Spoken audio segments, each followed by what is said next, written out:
Buenos días, vamos a hablar sobre el lupus eritematoso sistémico y el sistema nervioso central. A todas estas normalmente solemos hablar en este tipo de sesiones sobre las enfermedades y su relación con la patología vascular en neurología.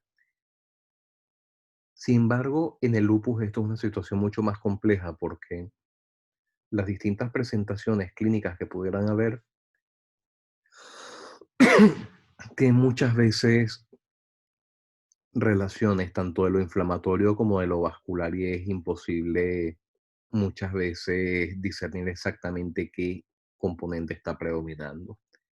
Todo está bastante mezclado en este tipo de enfermedades en algunas circunstancias. Entonces tenemos que realmente la historia de las descripciones del lupus son antiquísimas, pero fue Kaposi en 1872, el mismo del sarcoma de Kaposi, quien se dio cuenta que había, dentro de su serie de pacientes, 2 casos de lupus eritematoso con delirium de forma concomitante, con un episodio confusional agudo. Y en las descripciones de él contaba literalmente que síntomas graves y peligrosos pueden asociarse íntimamente con el proceso en cuestión, es decir, el lupus, y que pueden llevar a la muerte.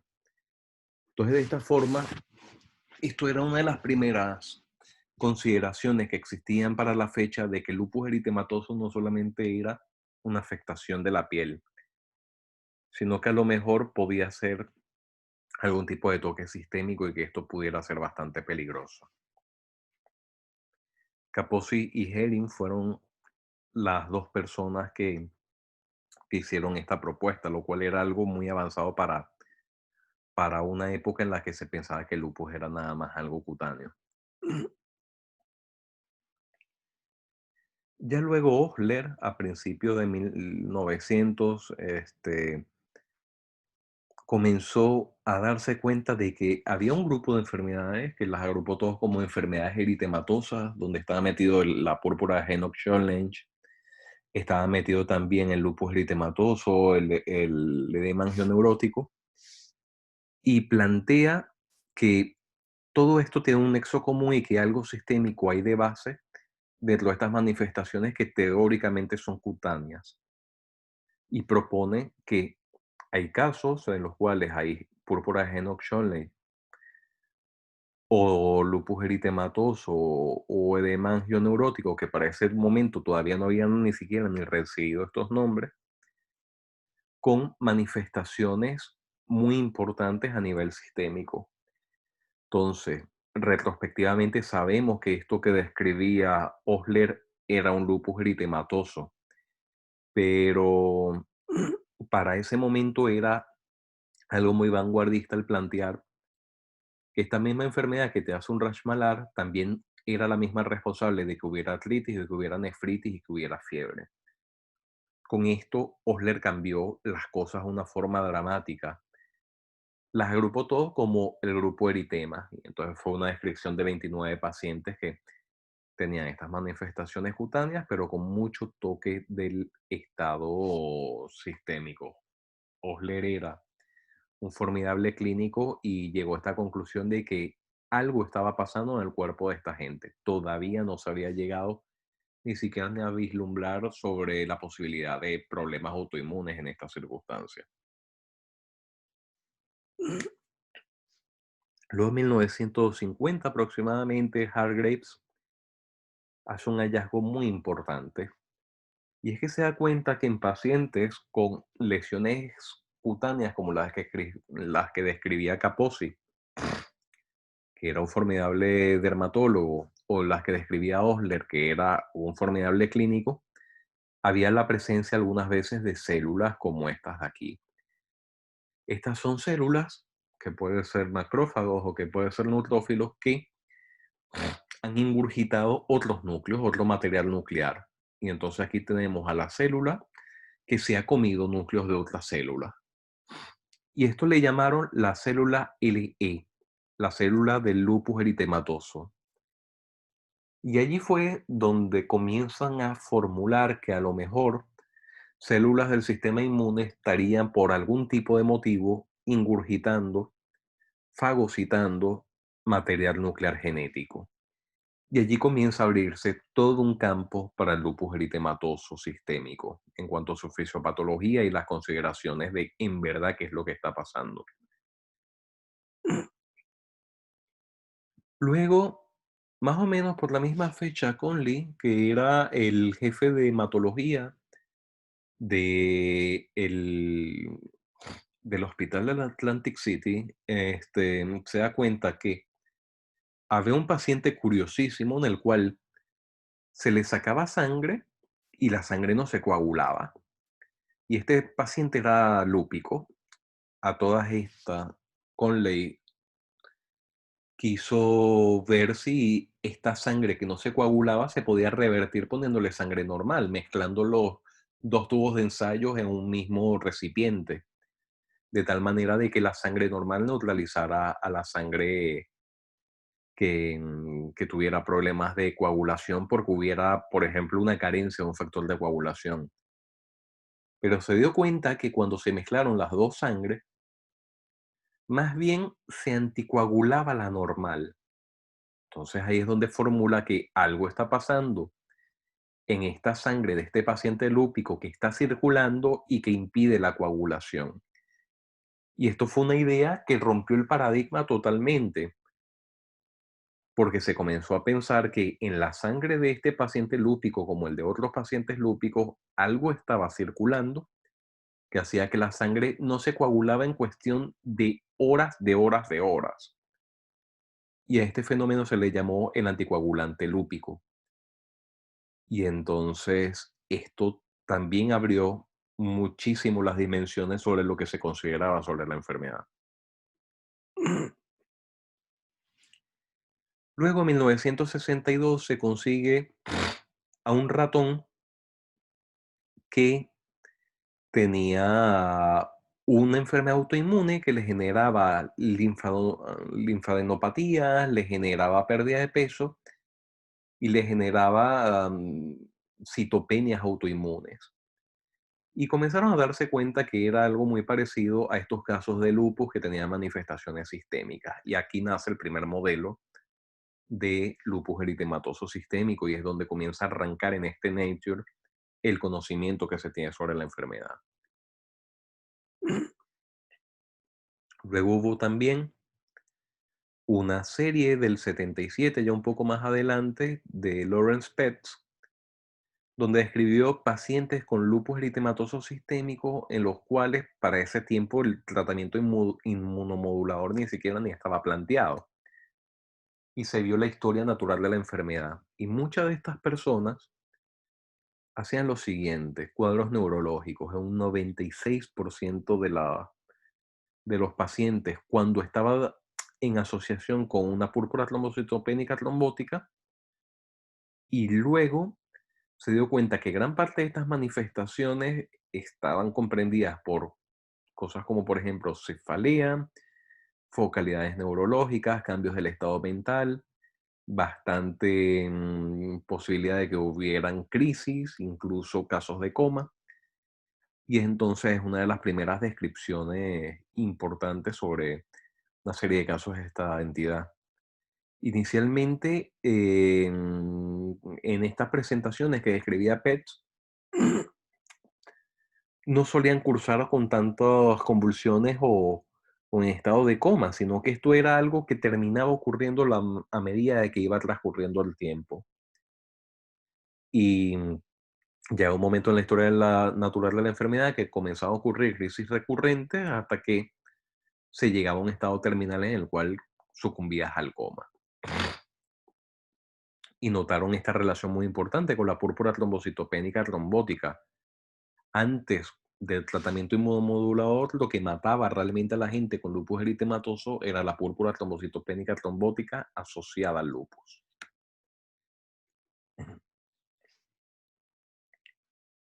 Luego, en 1972, Hughes, que es la persona que le da al síndrome, a un síndrome, un epónimo muy importante que ahora vamos a ver, describe una serie de 5 pacientes. Y tenemos, por ejemplo, esta paciente jamaiquina de 53 años, hipertensa y con depresión, que va desarrollando manifestaciones sistémicas de lupus y que de repente se comienza a poner negativista y poco comunicativa. Y un curso bastante subagudo se deteriora y cae en coma. Y sorpresa, mejora de una forma formidable con corticoides. Luego también tenemos el caso de una chica de 15 años que comienza con una cefalea, pero también con unas luces de colores, comienza con una focalidad, con manifestaciones positivas y se termina instaurando una hemianopsia derecha. A todas estas, con todas las cosas sistémicas que puede tener un lupus eritematoso sistémico. Y esta clínica termina mejorando con corticoides y se revierte la hemianopsia. Luego tenemos a esta chica de 35 años con manifestaciones de lupus discoide, con labilidad emocional y ansiedad. Comienza con una corea en un brazo, luego en el otro brazo y comienza a desarrollar fenotipo sistémico de lupus y a todas estas esto también mejora con corticoides. Había también una paciente de 14 años con sinovitis de pequeñas articulaciones, alopecia, anti-DNA positivo, ANA positivo, y comienza con los corticoides y las cosas van bien hasta que se descompensa, comienza a hacer convulsiones que terminan cediendo, subiendo corticoides. Entonces vemos que esto que él transmite como problemas neuropsiquiátricos del lupus sistémico es un poco cajón desastre de muchas manifestaciones y muy diversas, es la sensación que podemos tener. Y luego tenemos este otro caso que es un hito de la historia de la neurología. Una paciente de 27 años con una clínica de 2 años de evolución de ansiedad. Hace cuadros psicóticos, se diagnostica como esquizofrénica y de hecho se llega hasta hospitalizar en un hospital psiquiátrico. Comienza a hacer manifestaciones floridas del lupus. Presenta una hemianopsia, a los meses presenta una fase de una hemiparesia y cuando van a explorar, resulta que en los estudios tiene una oclusión de la carótida interna con un ictus de la arteria cerebral media. Queda bastante afectada, bastante focal, pero al poco tiempo cae en coma y se extraña y dice, ¿será que es una púrpura trombocitopénica trombótica? ¿Será que es un SIT? Está pasando algo raro porque su coagulación no está funcionando, hay como un anticoagulante circulante. Y este caso deja muy marcado a Hughes. Obviamente este caso termina muriendo y consiguen un poco de todo, consigue un poco de SID, un poco de PTT, pero le sigue mosqueando mucho que su sangre no es normal, que hay como una especie de anticoagulante que circula. Luego ya Hughes publica un caso de 15 pacientes de mujeres de 15 a 53 años y que tenían manifestaciones neuropsiquiátricas diversas. Por ejemplo, de cosas frecuentes que pueden hacer es un ánimo depresivo, desproporcionado a la situación vital que estaban viviendo, síndromes confusionales agudos con o sin psicosis. Tenemos también que las cefaleas, que incluso pueden o no ser de características migrañosas, es algo que usualmente se cuenta, al igual que las convulsiones e incluso trastornos del movimiento también. Tenemos que en común esta gente con estos cuadros tan heterogéneos en contexto de lupus tienen que electroencefalogramas que de forma variable pueden o no estar afectados, el complemento comienza a estar comprometido también y vemos también que el líquido cefalorraquídeo normalmente de hecho tienen pocos leucos, pero sí vemos unas proteínas que están aumentadas, una disociación albuminocitológica clara. A todas estas sigue todavía Hughes con esta idea de esa paciente que no quedó muy claro qué era lo que había pasado y con esa sangre tan rara. hasta que llega este hito en 1983 en el cual Hughes reúne un grupo de pacientes jóvenes, mujeres, que habían tenido abortos y que habían tenido o trombosis venosas profundas o infartos cardíacos o ictus, y todo esto en el contexto de un lupus eritematoso sistémico. Y es allí donde con su equipo se describe la serie de Heberden, donde descubren que existen anticuerpos que van contra los fosfolípidos de membrana y que están presentes en el 40% de los lupus, y en esos casos lo que está presente que tienen estas manifestaciones, hay claramente un papel fisiopatológico causal. Y esto cambió la reumatología, este Lancet de 1983.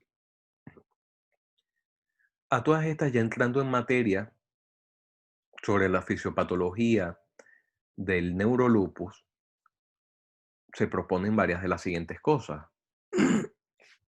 Número uno, tras una serie presentadora de antígenos, puede ser un macrófago, por ejemplo, y esta es una serie que cae en apoptosis y que se va desintegrando y queda material. Y la célula presentadora de antígenos coge parte del material nuclear. Normalmente se da mediante esta endocitosis todos los mecanismos que tienen que haber al momento de relacionarse con la célula T para que haya tolerancia inmunológica y que no se ataque a algún antígeno propio. Sin embargo, en algunos pacientes que tienen déficits tanto de la apoptosis, que no termina de ser de una forma correcta y queda más material flotando de tipo nuclear, como alteraciones que tengan que ver en ese proceso de la maduración de la célula T, se puede generar autoanticuerpos. Autoanticuerpos que se terminan uniendo a sus ligandos y generan inmunocomplejos. Es una enfermedad donde los inmunocomplejos y los anticuerpos tienen una especial importancia. Es una enfermedad de célula B prácticamente. ¿Y hacia dónde van estos anticuerpos? Bueno, va hacia un fosfolípido que forma parte de la membrana interna de la mitocondria, que se llama la cardiolipina y que es importante en todos los procesos mitocondriales, entre ellos fenómenos de oxidación y de reducción. También van contra el material nuclear, y esto se termina exponenciando cada vez que hay algún proceso apoptótico donde se libera material nuclear. Cualquier fenómeno lesivo que pueda hacer que se rompan las células y se liberen núcleos o hebras de ADN.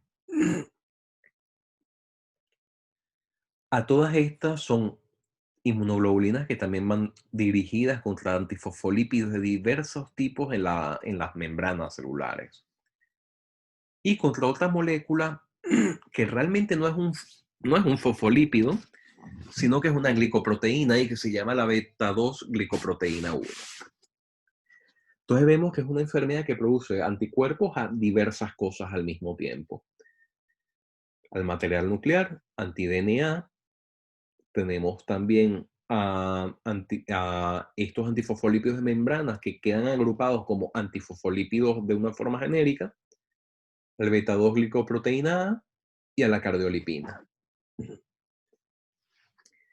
¿Por qué es importante lo del fosfolípido? Realmente esto era algo que me daba mucha vuelta en la cabeza, lo veía como algo muy abstracto. Y es que los fosfolípidos tienen una importancia primordial en cosas que tengan que ver con la coagulación. Tenemos que la vitamina K es un cofactor realmente que permite que los factores 2, 7, 9 y 10, que están normalmente descarboxilados, se vuelvan carboxilados. Realmente lo que hace la warfarina es trabajar sobre la enzima que hace que el cofactor de la vitamina K permita esta reacción química de carboxilación. ¿Por qué necesitamos que los factores queden carboxilados? Porque el momento en el que esta estructura tiene este glutamato que está expuesto, hay una carboxilación, un carboxiglutamato, el glutamato se le pega un carboxilo, vemos que se pueden pegar a los fosfolípidos de la membrana. Y el hecho de que los factores de coagulación se peguen a las células hace de que puedan funcionar de una forma correcta. Yo siempre pensaba que los factores de coagulación estaban flotando un mare magnum en la sangre, pero realmente no, realmente tienen actividad cuando están flotando en la sangre, pero para ser más activos y para funcionar mejor se tienen que anclar a las membranas celulares. Si hay anticuerpos contra los fosfolípidos, se entorpece esa interacción del factor de coagulación con la membrana y no se puede anclar. Y entonces la cascada de coagulación no funciona bien. Tenemos también el asunto de la cardiolipina. Es importante para que funcione la mitocondria.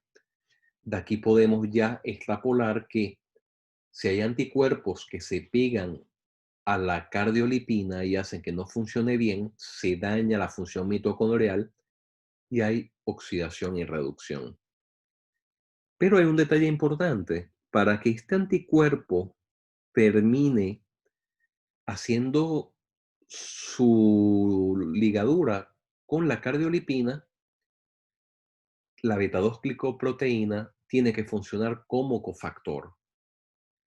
Entonces, ya vamos a hablar sobre la importancia de la beta 2 glicoproteína, pero aquí vemos que las inmunoglobulinas que van a la cardiolipina no solamente es el hecho de que entorpezcan el mecanismo mitocondrial, sino que me secuestran el cofactor de la beta 2 glicoproteína, que a continuación, esa beta 2 glicoproteína, que normalmente está muy plegadita y bastante bien organizada, resulta que se pega al anticuerpo y se produce un cambio conformacional que hace que se pegue a células como células del sistema inmunológico y se activan distintas cascadas.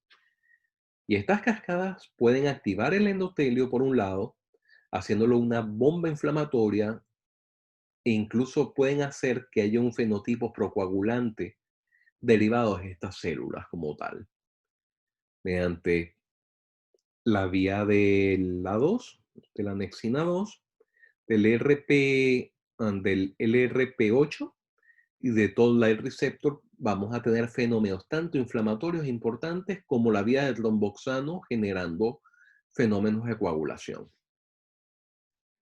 Y el otro rol que tiene la beta 2 glicoproteína, que esta si flota en la sangre normalmente, es que es un anticoagulante de por sí. Es una sustancia que mantiene el microambiente de la cascada de coagulación en correcta armonía, al ser una de las fuerzas que normalmente funcionan como anticoagulante en toda la lucha de distintas sustancias que pueden haber en la coagulación como tal. De tal manera que si desaparecemos la beta 2 glicoproteína porque hemos formado modos complejos con ella o porque le estamos usando como cofactor, se altera toda la cascada de coagulación. Se pierde esta molécula anticoagulante y se vuelve un estado procoagulante. De esta manera tenemos que existe este primer golpe en el cual se producen inmunoglobulinas que terminan activando al endotelio, al monocito y a la plaqueta mediante la beta 2 glicoproteína que termina afectando mediante todo el receptor y LRP8 y la vía de tromboxano, todas estas cascadas.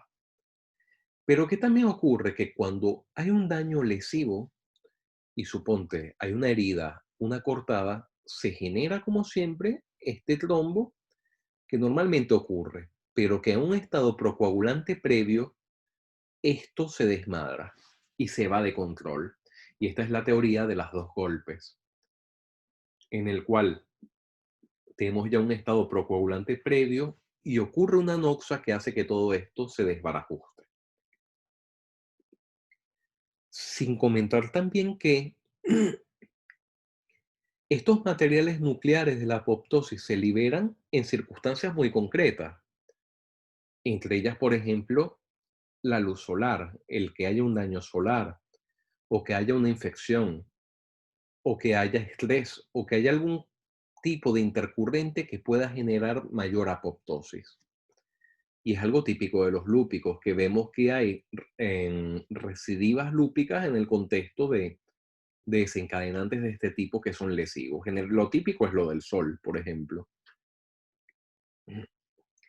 Y luego tenemos esto que es bastante fascinante, y es que ocurre que muchos de estos anticuerpos pueden tener reacción cruzada con receptores de NMA, receptores de glutamato. Y así vemos entonces que, como por ejemplo, anticuerpos anti-DNA que deberían ligarse a material genético, por reacción cruzada se ligan a los receptores de glutamato. Y esto genera mecanismos que no son precisamente inflamatorios ni protrombóticos, sino que son funcionales del sistema nervioso. Y aquí vemos entonces ya otro espectro totalmente distinto. Hay daño funcional relacionado con estos anticuerpos que no tiene nada que ver con la coagulación ni con el estado inflamatorio. Y esto es muy interesante.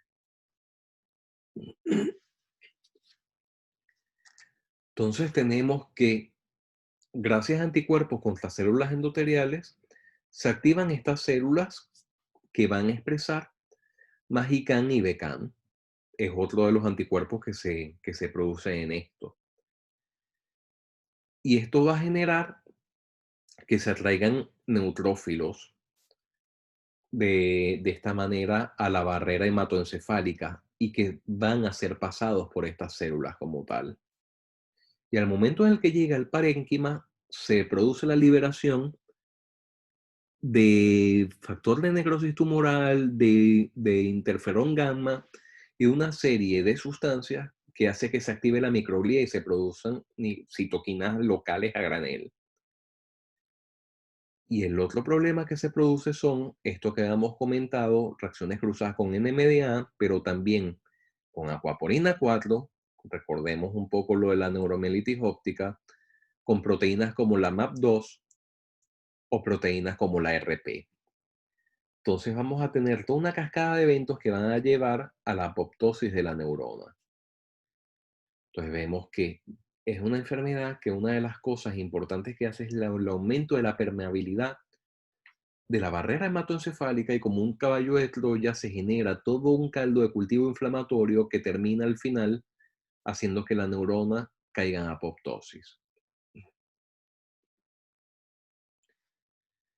Y ya hablando de clínica, esto es un clásico de la Asociación de Reumatología, el Comité Americano de Reumatología. Y ellos han dividido las manifestaciones del neurolupus, que son muy heterogéneas, como hemos podido ver en los ejemplos, en 19 grupos, en los cuales hay dos grandes bloques, que es el bloque de manifestación del sistema nervioso central y manifestaciones del sistema nervioso periférico.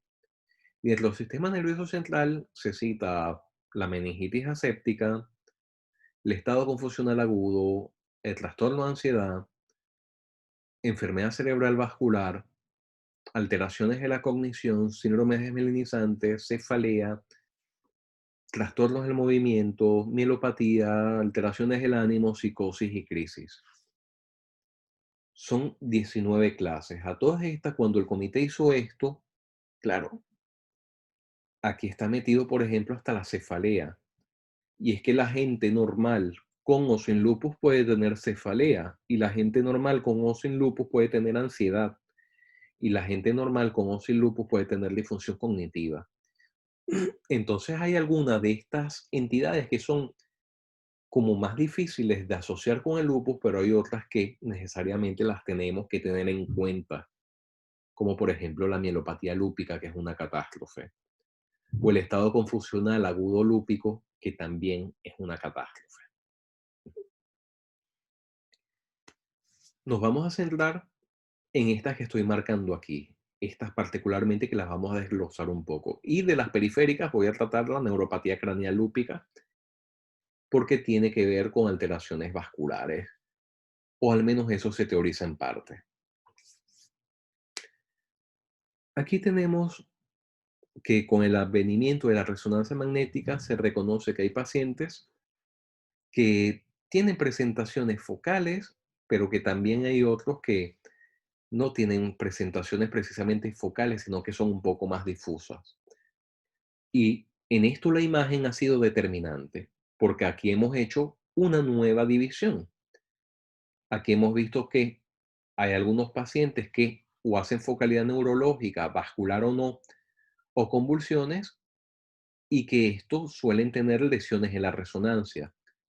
Mientras que hay otros que son un poco más difusos, como alteraciones del ánimo, como alteraciones cognitivas, como por ejemplo ansiedad y demás, donde no se suelen ver lesiones en la resonancia.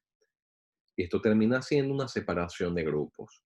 Tenemos también esto como dato muy importante, y es que estas presentaciones difusas que van desde la alteración del humor, pasando hasta la encefalopatía aguda lúpica o el síndrome confusional agudo lúpico, son presentaciones que suelen tener más alteraciones en el líquido cefalorraquídeo. Comparándolas con la focal, las típicas focales son crisis epilépticas y ictus en el contexto de un neurolupus.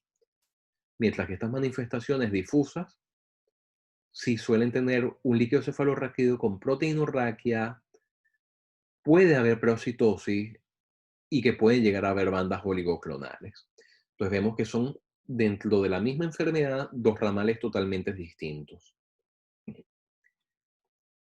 Y entonces se propone que manifestaciones focales del lupus que tienen que ver con trombosis, que tienen que ver con inmunocomplejos, con estasis de células del sistema inmunológico en vasos sanguíneos como tal.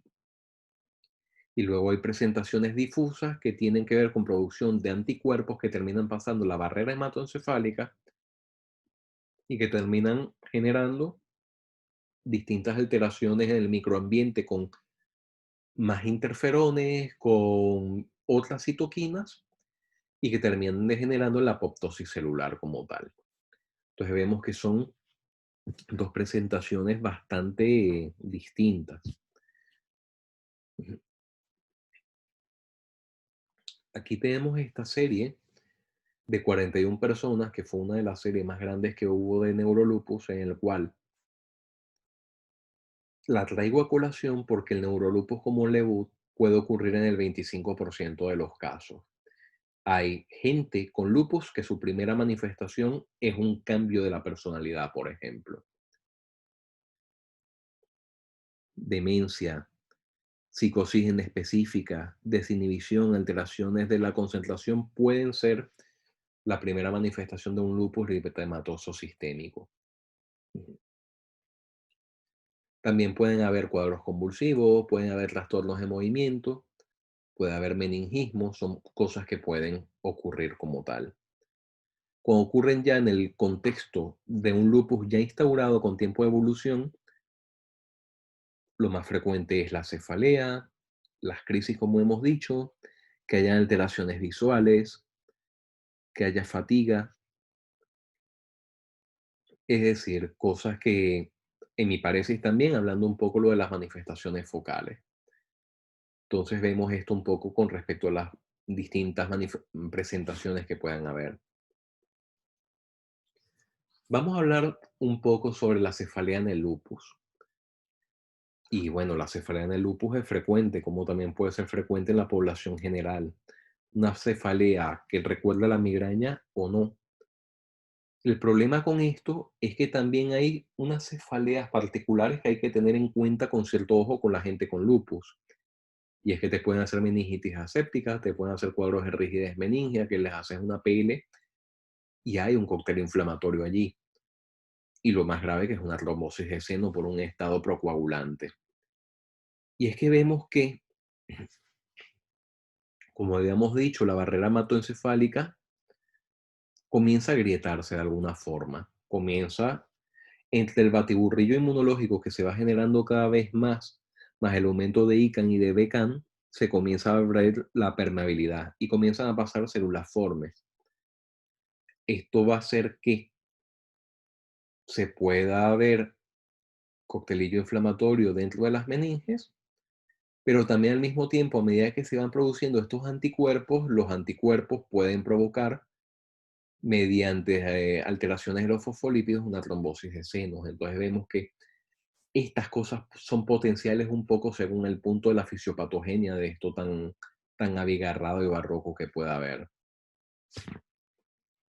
Vamos a hablar también sobre el estado confusional agudo en el neurolupus. El estado confusional agudo es frecuente, es algo que puede haber en el contexto de un lupus, frecuencias del 20%, 30% de las presentaciones. Es algo factible, es un síndrome confusional en una persona joven, al igual que le ocurre en los ancianos, bueno, le ocurre a una persona joven, que puede estar acompañado o no de psicosis. El problema con esto del estado confusional agudo es que puede ser devastador, como en este caso que les traigo aquí de una chica de 13 años con fiebre, adenopatía, fotosensibilidad, el rash malar, proteinuria, en fin, un lupus eritematoso sistémico en toda regla, que comienza con unas crisis focales, con una paresia izquierda, disminución de nivel de conciencia y hace un infarto parietal del lado izquierdo, del lado derecho. A todas estas comienza a darse la vuelta que si el antifosfolípido sí, el antifosfolípido no, y le ponen corticoides y a pesar del corticoide fallece y cae en coma. Todo esto de una forma bastante brusca, el nivel de conciencia fue disminuyendo progresivamente. Le hacen la autopsia y lo que consiguieron fue cambios vasculíticos provocados por el lupus.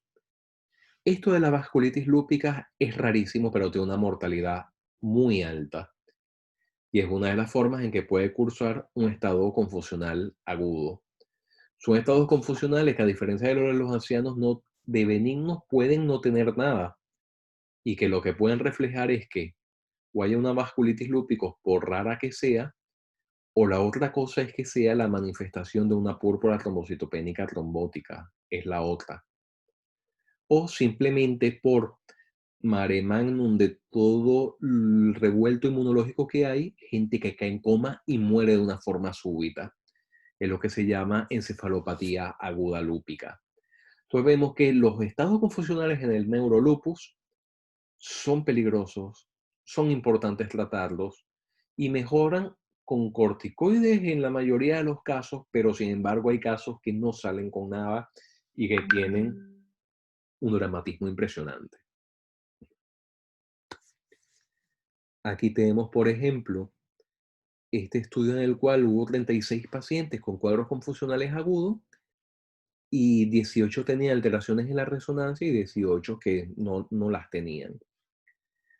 A todas ellas, a todas estas, estos que tenían alteraciones en la resonancia fueron los que tenían una mortalidad más alta.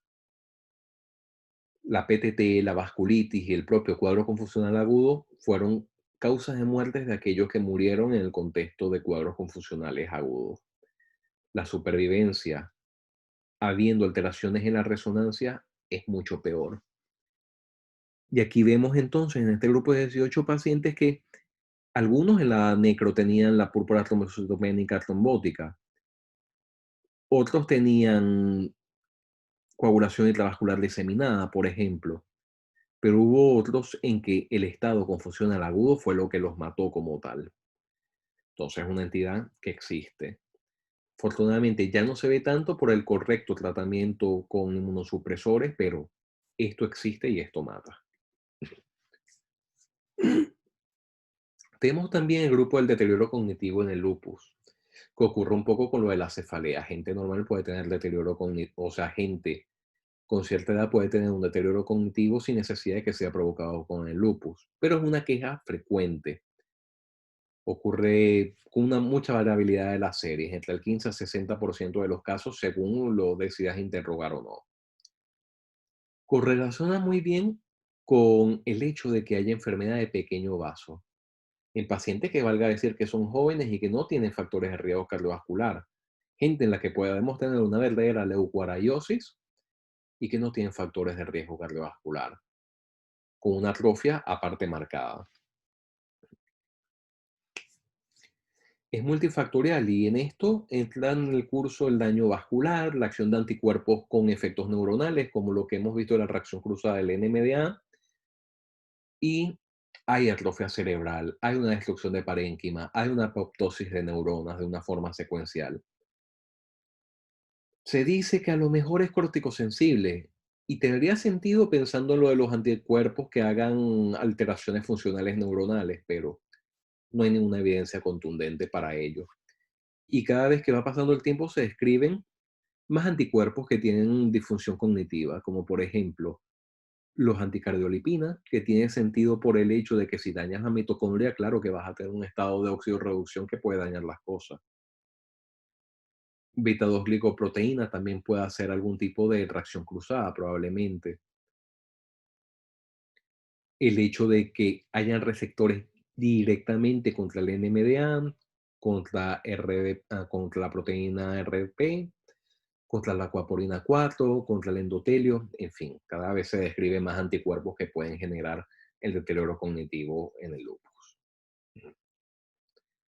Y sobre todo tenemos que la carga de enfermedad de pequeño vaso está muy aumentada en el lupus. Y es que si lo comparamos con la gente normal, vamos a ver que aquellos que tienen, este es la curva de gente sin patología, el control, y en verde la gente con lupus. Y tenemos que la carga de pequeño vaso es mucho mayor en gente con lupus que en gente sin lupus. Y yendo más allá, es mayor que en gente de la misma edad que han tenido ictus ya previamente. Es decir, que es una señora enfermedad que puede hacer mucho daño de pequeño vaso.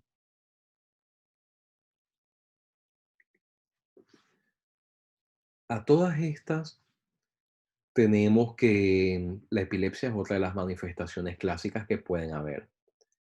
Se asocia clásicamente con la presencia de anticuerpos antifosfolípidos y tiene que ver con esto, con anticuerpos que o terminan haciendo una cascada inflamatoria que involucra complemento que termina irritando zonas o que produce lesiones focales por todo el estado protrombótico o literalmente algo funcional con el anticuerpo de la neurona.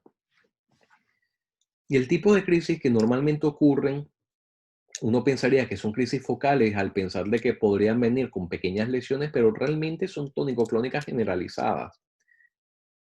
Y sí es cierto que la mayoría de las resonancias son patológicas en una persona con lupus y convulsiones, pero puede ser normal hasta en el 40% de los casos.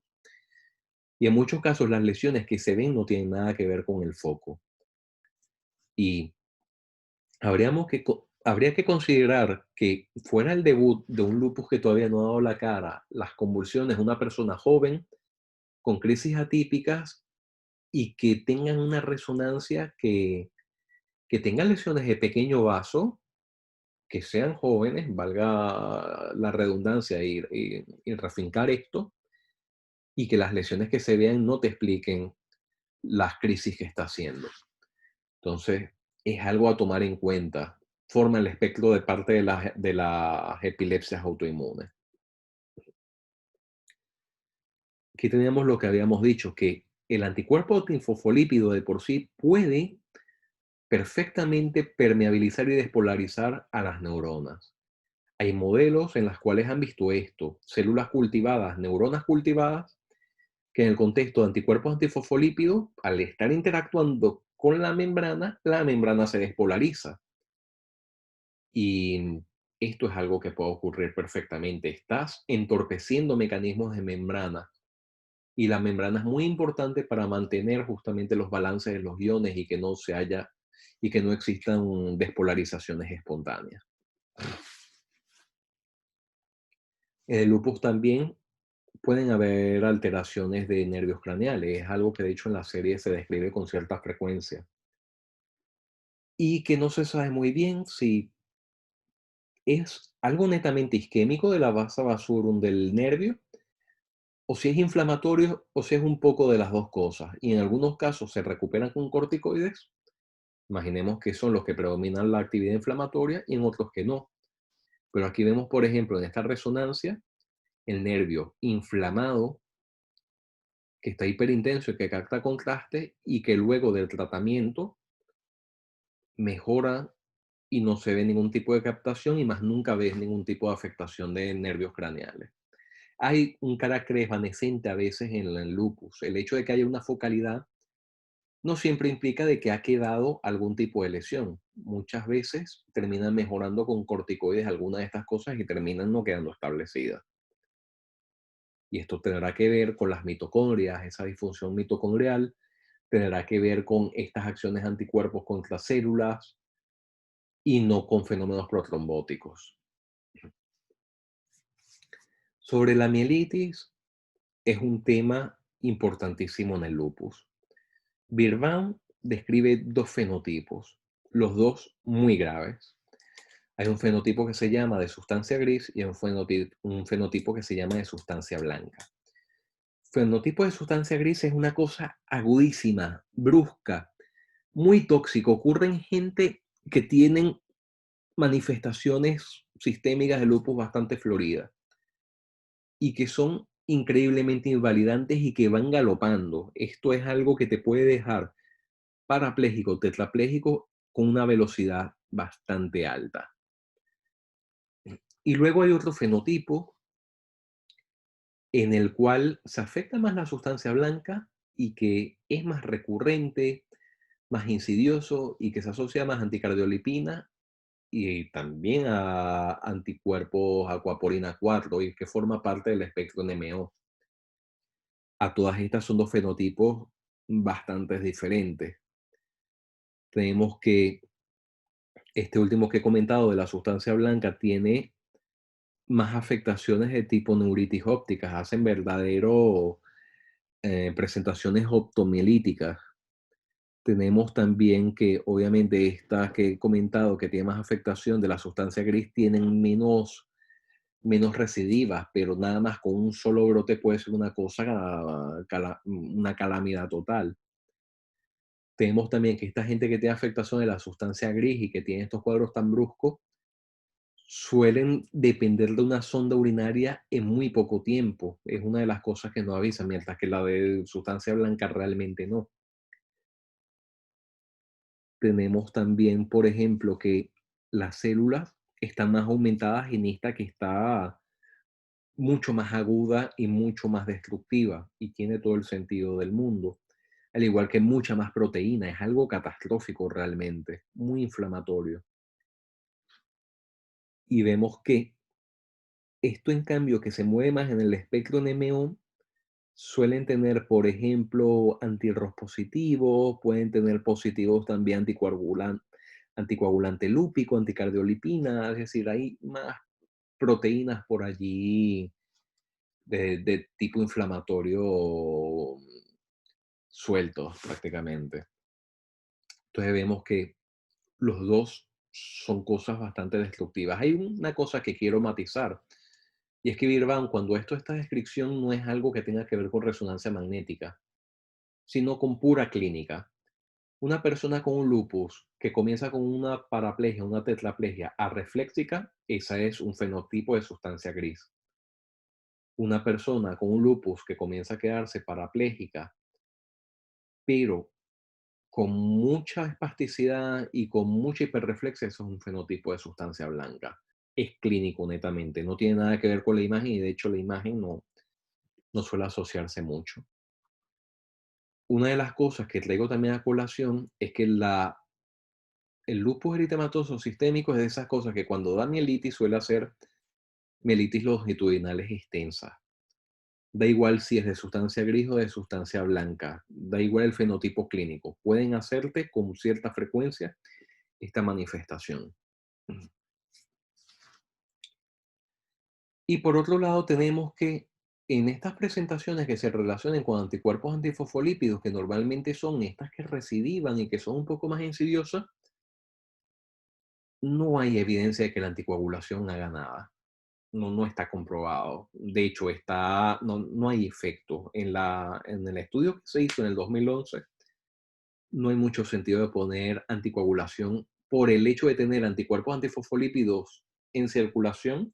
Ojo, sin necesidad de que hayas hecho un síndrome antifosfolípidos, pero que tengas una mielitis. No es algo que esté comprobado de que funcione realmente. No hay impacto. También ocurre, ya esto es algo más raro, los trastornos de movimiento en el lupus, y que pueden ser coreas, pueden ser hemivalismos, y es una manifestación focal rara y que en muchos casos no tiene relación con manifestaciones de la resonancia magnética.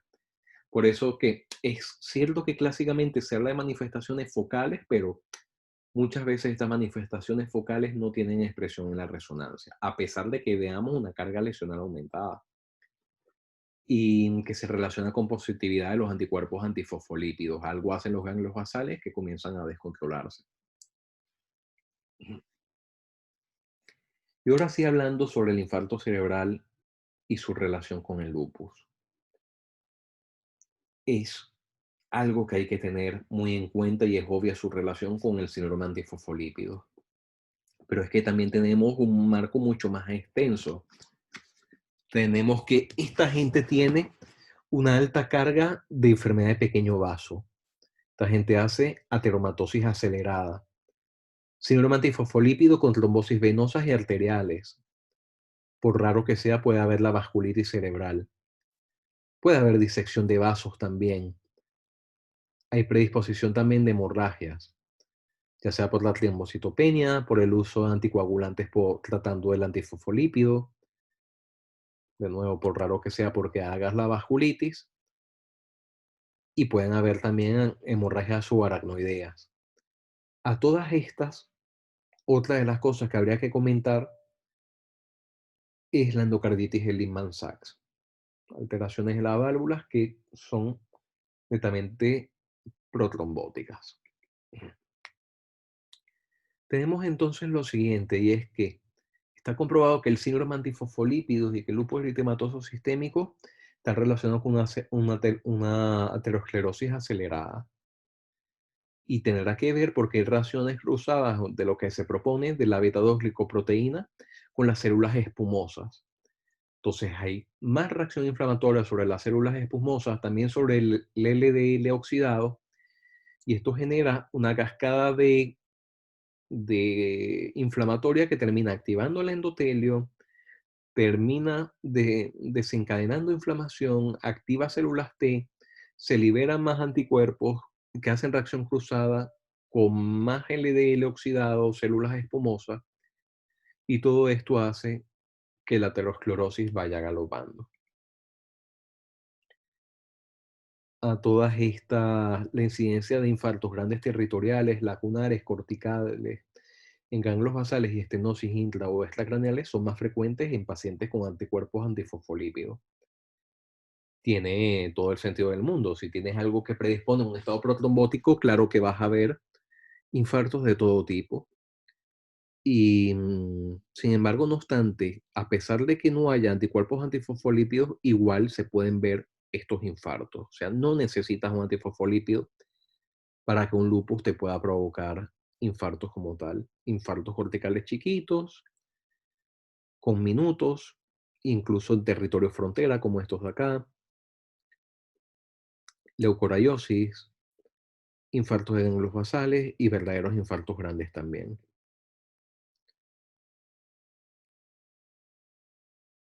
Todas estas, una de las cosas que me ha parecido muy interesante del grupo de Hughes, justamente, son estos infartos en territorio frontera en el caso del lupus. Y es que se ha visto cuando se analizan por angioresonancia que que hay estenosis arteriales que luego cuando se repite la resonancia desaparecen. O sea que hay vasoespasmos transitorios en algunos casos.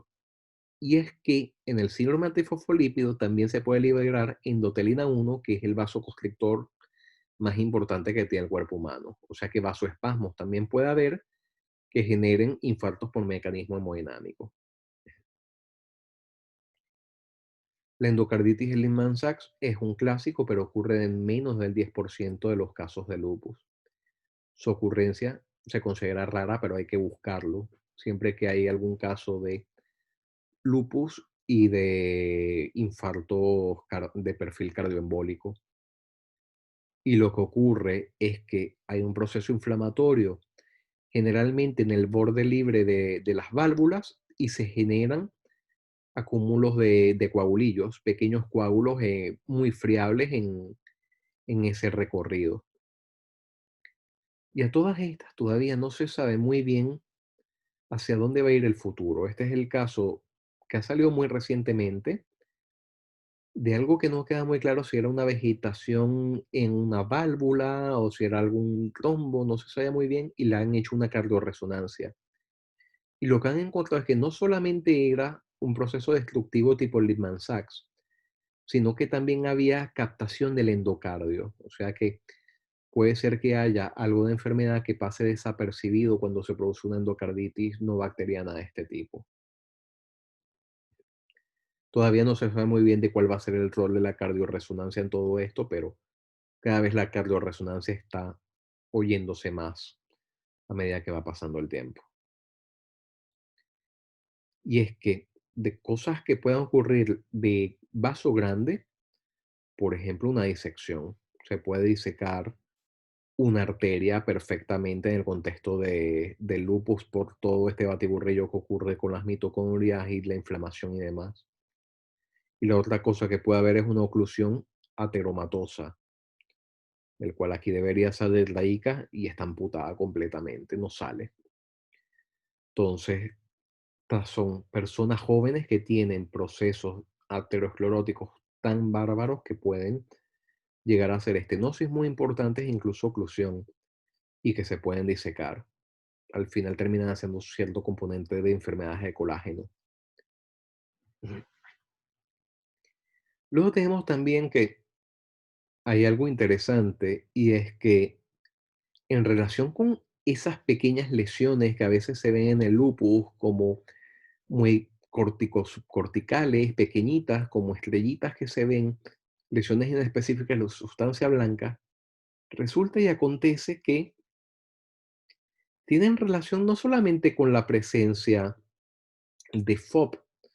Esto es un estudio en el cual se vieron cuántos de estos pacientes con lupus con estas pequeñas manchas tenían presencia de FOB. Y es que foramen oval permeable lo tienen en bastante proporción. Pero yendo más allá, cuando se pusieron con Doppler a ver si hay señales microembólicas, hay un grupo de pacientes con lupus que tienen lesiones de sustancia blanca con foramen oval permeable y que tienen además señales microembólicas, sugiriendo que probablemente haya fenómenos de microembolismo en relación con el foramen oval permeable y que expliquen parte de estas hiperintensidades en sustancia blanca que terminan siendo daño vascular microscópico. Esto es importante también y es que podemos ver afectaciones de este tipo como muy corticales que llaman la atención por lo difuso dentro de la corteza como tal y que tienen una focalidad negativa que se podría uno pensar de que pudiera ser algo isquémico, pero cuando ves el ADC, qué cosa tan rara que el ADC es normal. Y luego esto, cuando tú le pones corticoides, mejora la focalidad y mejora también la alteración de la resonancia. Entonces, algo a tener en cuenta que no todo lo que brilla en la resonancia es un daño irreversible. Hay cosas netamente inflamatorias, generalmente distribuidas en la corteza, muy difusas ellas que pueden mejorar. Y este es un estudio muy interesante en el cual en personas con cuadros neuropsiquiátricos relacionados con el lupus, que terminaron muriendo por alguna causa, se les hizo estudio con unas 7 Teslas ex vivo, se sacó el cerebro y se metió en las 7 Teslas. No conforme con eso, se le hizo cortes histológicos en sitios concretos señalados en la resonancia. Y se encontró que, lógicamente, los sitios en que había manchitas, cuando llegaron a ver, había un daño vascular.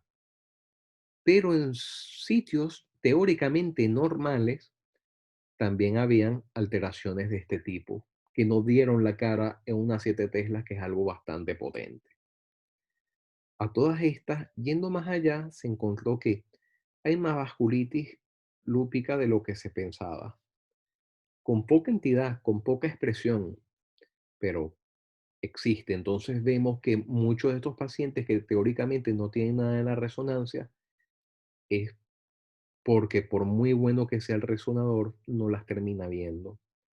Y eso tiene que ver también con el deterioro cognitivo, tiene que ver con afectaciones evanescentes que no terminan de dar mucho la cara y con todo lo demás. Incluso podemos llegar a ver que en sitios teóricamente normales, o por ejemplo aquí o aquí o aquí o aquí en este cerebro, ven que en pacientes que tienen un neurolupus clínico pueden tener alteraciones en la perfusión, que luego los vasos sanguíneos están relativamente bien en la prueba de imagen, que luego recalco de que es sustancia blanca teóricamente normal. Entonces vemos que hay alteraciones en la perfusión que pueden ocurrir en gente con lupus que incluso no tienen nada en la resonancia y que les está generando algún tipo de perjuicio. Entonces, ya para terminar aquí tenemos esto que es bastante importante. Y es que tanto la migraña lúpica como el hecho de que tengas la depresión lúpica o la ansiedad lúpica, o este tipo de cosas difusas que pueden tener la población general, no se tratan con corticoides, se tratan con tratamiento sintomático. Justamente por lo mismo, no hay forma de probar de si esto está relacionado con el lupus o no. A todas estas manifestaciones ya un poco más focales y relacionadas con antifosfolípidos, bueno, allí de forma individualizada se puede optar por algún tratamiento anticoagulante, incluso si las cosas son resistentes por tratamiento inmunosupresor. Si hay enfermedad grave del sistema nervioso central por cuadros difusos, como por ejemplo la encefalopatía aguda lúpica, pues algo para tratarlo con mucha energía, es algo para tratarlo con corticoide a dosis alta, llegar a la ciclofosfamida, hacer plasmaféresis, inmunoglobulinas, ir con todo prácticamente. Y aquí metemos también a las mielitis, hay que ir con todo las mielitis en este tipo de casos como tal. Entonces vemos que son enfermedades que hay que buscarlas y hay que saberlas detectar. Y que muchas veces las fronteras dentro de las cosas, dentro de la enfermedad, no son del todo claras como tal. Es un reto diagnóstico, es un reto terapéutico, pero bueno, es una enfermedad que vale la pena entender y comprender muy bien. Sin más que agregar, yo me despido.